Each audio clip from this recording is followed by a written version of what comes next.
আসসালামু আলাইকুম। আশা করি সবাই ভালো আছেন। আলহামদুলিল্লাহ, আপনাদের দোয়াতে আমি অনেক ভালো আছি।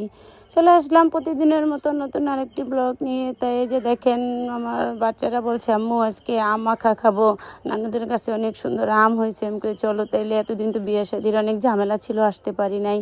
তাই এই যে আজকে এখন চলে আসলাম। এখানে আমার নানুদেরই গাছ, এটা নানুদের ওর মামা বাড়ি করবে, সেই জন্য আর কি বাগানটা করা। তাই ওখানে অনেক সুন্দর সুন্দর আম গাছ, তারপর আমার ভাইয়া পটল গাছ লাগাইছে, সেগুলো দেখলাম। আমি কখনো সরাসরি গাছ থেকে পটল ধরে দেখতে পারি নাই, কিন্তু এখন আমার অনেক ভালো লাগতেছে। গাছে কি সুন্দর পটল হয়েছে আমার ভাইয়ার গাছে।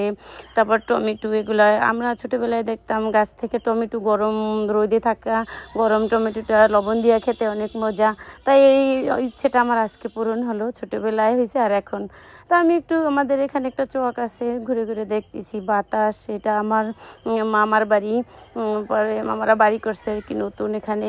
তাই এগুলো আমার দেখার অনেক শখ। আমি যখন ঢাকায় থাকি তখন ওইগুলো আমার মনে মনে আর কি ভাসে, যে আমি বাড়িতে গেলে ওইখানে যাব, সেইখানে যাব, দেখবো, ঘুরবো। তাই ওইগুলাই আর কি। যে আপনাদের কাছে একটা লাউ বাতি হয়ে আছে, তাই আমি একটু ভিডিও করলাম। তারপর গাছে বেগুন হয়ে আছে, এই সব কিছুই ঘুরে ঘুরে দেখতেছি আর কি। গ্রামের বউজিনি তো, শহরের মানুষ গ্রামে আসলে যা হয় আর কি। তো আমার ভাতিজা গাছে উঠছে, এটা আমার সেজো বাড়ির ছেলে, ও আম পাড়তেছে আমাদের। তারপর আইসক্রিম আলা আসছে, সবাই বাচ্চারা বলতেছে আইসক্রিম খাবে। আমি চলো তাইলে আমরা সবাই মিলে মালাই আইসক্রিম খাই। তাই গ্রামে এরকম রোদে, টাটকা রোদে আম্মা খাবো, তার জন্য বের হচ্ছি। আর এখন আবার আইসক্রিম খাবো, মজাটাই আলাদা। বুঝতেই তো আছেন, আপনার ভাইয়া আসছে আগাই আর কি আমাদের হেল্প করার জন্য। তাই আপনার ভাইয়া বাচ্চারা সবাই আসছে আইসক্রিম নেওয়ার জন্য, সবাই মিলে আইসক্রিম খাবো। তারপরে আম পাড়া হইলে আম নিয়ে বাড়িতে চলে যাব। তারপর আমাদের একটা সুন্দর বসার জায়গা আছে, ওখানে যাব, দেখতেই পারবেন আপনারা। ভাইগনা হাসতেছে আর মজা করতেছে। আমার মেয়েরা, ওরা খুব খুশি, অনেক আনন্দ। ওরা নানু বসাটারও অনেক পছন্দ করে। এখানে লোকজন বেশি, বাড়ি ভর্তি মানুষ। বললাম না, আমাদের বাড়িতে অনেক লোকজন। তারপরে এই যে আম পাড়া শেষ হয়েছে, আমি আবার মরিচ নিতে আসলাম। এটা আমার ভাবিদের ক্ষেত, এখান থেকে একদম পাশেই আমরা যেখানে আম পাড়ছি ওখানেই। তো আপনার ভাইয়া বললো আমি কলা পাতা ছিঁড়ে নিই, কলা পাতায় করে মরিচ নিয়ে যাব। এটা এখানেও আমার একটা ছোটোবেলার স্মৃতি আছে। যেমন ছোটোবেলায় আমরা আম পাড়তাম, গাছে থেকে মরিচ ছিঁড়তাম, ওখানেই মাখায় খায় বাড়িতে চলে আসতাম। এই যে বড় দুলাভাই বাদাম লাগাইছে, ওটা দেখলাম। তারপর মুগ ডাল গাছ দেখলাম, তাই ধরে ধরে একটু ট্রাই করতেছি কেমন লাগে। তারপরে এই যে আমার চাচাতো ভাইয়ের গাছে অনেক সুন্দর আম ধরছে, ভাবিকে মজা করতেছি ভাবির সাথে। ভাবি পাতা দেখা যায় না, শুধু আম দেখা যায়, মাশাআল্লাহ। গত বছরের থেকে এবছর অনেক আম ধরছে। ভাবি বলে হ্যাঁ তুমি খাও, নাইরিরা খাইলে তাতে বেশি বরকত হয়। তা ভাবি আবার কয়টা আম ছিঁড়ে দিতে চাইছে, আমি আনবো না। আমাকে না, আমি আর নেবো না, ওরা আম পাইরা নিচ্ছে, সমস্যা নেই। ভাবি পরে আমার অনেক রিকোয়েস্ট করছে, তুমি মরিচ ছিঁড়ে নাও, গাছে অনেক মরিচ আছে। তা আপনার ভাইয়া আবার ওখান থেকে মরিচ নিল। এদিকে আমার ভাই আবার, মেজো ভাই, উনি আবার দেখেন মিষ্টি আলুর গাছ ছিল, ওখান থেকে আলু উঠাই নিয়ে আসছে, তার বুঝামাকে খাওয়াবে আর কি। এটা হলো মাটির চুলায় রান্না করে না, ওই ছাইয়ের ভিতরে আর কি দিয়ে পোড়া দিলে ওই আলুটা অনেক মজা লাগে আর কি। পরে ওইরকম আর কি নিয়ে আসলাম।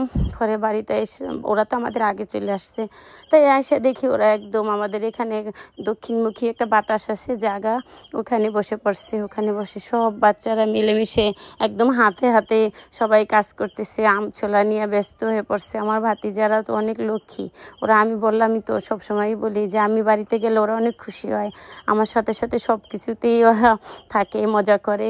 তাই আম কাটা শেষ, এখন সব ভাই বোনদেরা মিলে আম মাখাচ্ছে। এখন তো সবার জিভে পানি আসছে যে আম মাখা খাবো। এতে সবাই জানেন টক জিনিস দেখলে সবারই জিভে পানি আসে।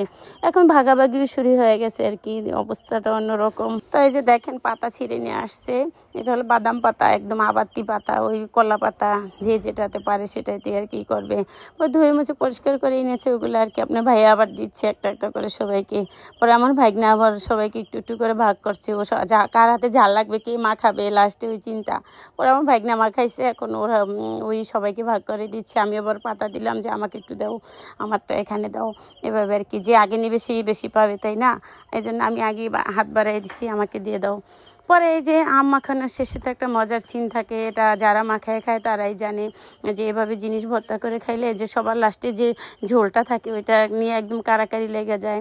তো ওইটাই আর কি সবাই বলতেছে আমাকে ঝোল দেবা, আমাকে ঝোল দেবা, আমি লাস্টে খাবো, আমি পরে খাবো, আমাকে বাটিতে দিবা। পরে আর কি সবাই মিলে খাওয়া দাওয়া করছে, পরে মজা করতেছে। পাশে আমার ভাবিরা আছে, আমার ভাইয়ারা আছে, ওদের জন্য একটু আম মাখা নিয়ে আসছি। পরে আম মাখা শেষ, গোসল করে একদম খাওয়া দাওয়ার জন্য সবাই প্রস্তুত। আপা আবার রান্না করে রাখছে খুব সুন্দর করে। এখানে অনেক ধরনের জিয়াল মাছ আছে, ওগুলো রান্না করছে। বাচ্চাদের জন্য পাঙ্গাস মাছ, তারপর রুই মাছ, গরুর মাংস, ডাল, অনেক কিছু রান্না। আপা দুধ জাল দিয়েছে তার বোন জামাইয়ের জন্য, আপনাদের ভাইয়ের জন্য আর কি। তাই এই সমস্ত খাওয়া দাওয়া করবো এখন। এটা একটা অন্যরকম একটা খুশি কাজ করে ভিতরে। তো দুপুরে খাওয়া দাওয়া করলাম, তারপর একদম ঘুমাইলাম, রেস্ট নিলাম, বাড়িতেই সময় কাটাইছি। পরে আমাদের বাড়ির এখানে আবার মসজিদ মাদ্রাসা আছে, ওই মাঠে চরমানের হুজুর আসবে মাহফিল করতে। গত 2 দিন ধরে আর কি মাহফিল চলতেছে। তাই আপনার ভাই আবার আজকে মাহফিলে, হুজুর যেহেতু আসবে আজকে, হুজুর একদিনই আসে বা হুজুরের অন্য লোক থাকে, অন্য হুজুররা থাকে, ওনারা বয়ান দেয় আগের দিন, আর শেষের দিন হুজুর নিজে আসে। যে হুজুর নিজে আসছে, পরে এখানে তো হুজুর বয়ান দিচ্ছে। তা আপনার ভাইয়া বলছে আমাকে, আমি একটু মাহফিলে যাব, ওখান থেকে ভিডিও করে নিয়ে আসবো, তোমাকে দিব আমি, তুমি এটা শেয়ার করো। বলছে আচ্ছা। তাই আমাদের বাড়ির সামনে এত বড় একটা আয়োজন, এত সুন্দর একটা জিনিস, এটা তো অবশ্যই শেয়ার করা উচিত, তাই না? তাই এই যে বাচ্চারা এখানে আবার, ওরা গ্রাম দেশের বাচ্চারা কি করে, যেখানে মাহফিল অনুষ্ঠান হয়, মাহফিল হয় আর কোনো স্পোর্টস হয়, ওখানে অনুষ্ঠান হইলে কোনো রকমের ওখানে অনেক ধরনের খাবারের দোকান বসে। তো ওগুলো তো দেখতে অনেক সুন্দর। তাই আমাদের এখানকার মহিলারা কেউ ওই খাবারের দোকানে যায় না, সব পুরুষ লোক এখানে। তাই ওখান থেকে আপনার ভাইয়া বলছে তোমাদের জন্য খাবার নিয়ে আসবো না, আর ভিডিও করে নিয়ে আসবো। আমি বলছি আচ্ছা ঠিক আছে। আমি তো অনেক খুশি যেহেতু উনি দায়িত্ব নিচ্ছে এটার। তাই আমার ভাইরাও ছিল সাথে। আমার আপনাদের ভাইয়া গেছে, গিয়ে অনেক সুন্দর করে ভিডিও করে নিয়ে আসছে, কি কি ওখানে খাবার দোকান উঠছে, কি কি বানাইছে না বানাইছে, ওইগুলো যা পারছে। যে আমার মামা, এটা আমার অনেক আমার মায়ের চাচাতো ভাই আর কি। তো আমার মামা অনেক ভালো মানুষ, আমাদেরকে অনেক ভালোবাসে। এটা সবাই জানেন কি না জানি না, অনেকে আমার ফ্যামিলির যারা, তারা তো খুব ভালো করে জানে, আমার শ্বশুরবাড়ির লোকজনও জানে আর কি, যে আমার বাবার বাড়িতে আমাদের অনেক আদর। আপনাদের ভাইয়া জামাই হিসাবে অনেক আদর পায়। আছে না অনেকের জামাইরা অনেক অবহেলা করে, করে, কিন্তু তাই না, আপনাদের ভাইয়ার আর কি আমার বাবার বাড়ি এলাকায় বা আমার বাবার বাড়িতে সে নতুন সবসময়। আজকে 20 বছর ধরে আমার বিয়ে হয়েছে, কিন্তু তাই আর কি আপনার ভাইয়া ওখানে গেছে মতন সবাই তো খুব করে, যারা যারা পরিচিত তারা, জামাই আসছে, জামাইকে আদর করে, করে মজা করে, ছবি টবি তোলে। অনেক ছবি আছে আমার ফোনে আর কি, সবার সাথে ছবি তোলা হয়েছে, যে আপনাদের ভাইয়াকে দেখে অনেক খুশি সবাই, এটা আর কি। তাই এই যে দেখেন আপনার ভাইয়া খুব সুন্দর করে জিলাপি ভাজার ভিডিও করে নিয়ে আসছে। তো ওগুলাই এখন দেখাচ্ছি আপনাদেরকে। হ্যাঁ, তারপর অনেক দোকান দেখেন, ছোট ছোট বাচ্চারা যে ইনকাম করতে শিখতেছে, যা বুঝতেছে বা পারে ওরা ইনকাম করতে, এটা এখানে আসলে বোঝা যায় যে ওদের টাকা ইনকাম করার আগ্রহ কতটা আর কি।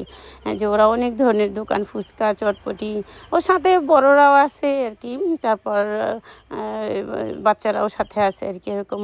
তাই দেখা যায় গ্রামে গেলে আর কি ওরা টাকা পয়সা ইনকাম করার জন্য কতটা চেষ্টা করে আর কি। তাই দেখেন কত সুন্দর করে জিলাপি ভাজছে। আমার ভাইয়া এখান থেকে আমার জন্য জিলাপি নিয়ে আসছে। তাই আপনার ভাইয়া আমাদের গ্রামে বললাম না যে জামাই হিসাবে অন্যরকম একটা আদর আপ্যায়ন পায় আর কি। তাই তাতে আপনার ভাইয়া অনেক খুশি আর কি। এটা হয়তো বলতে পারেন যে আমি কেন বারবার বলি, এটা আমি খুশিতে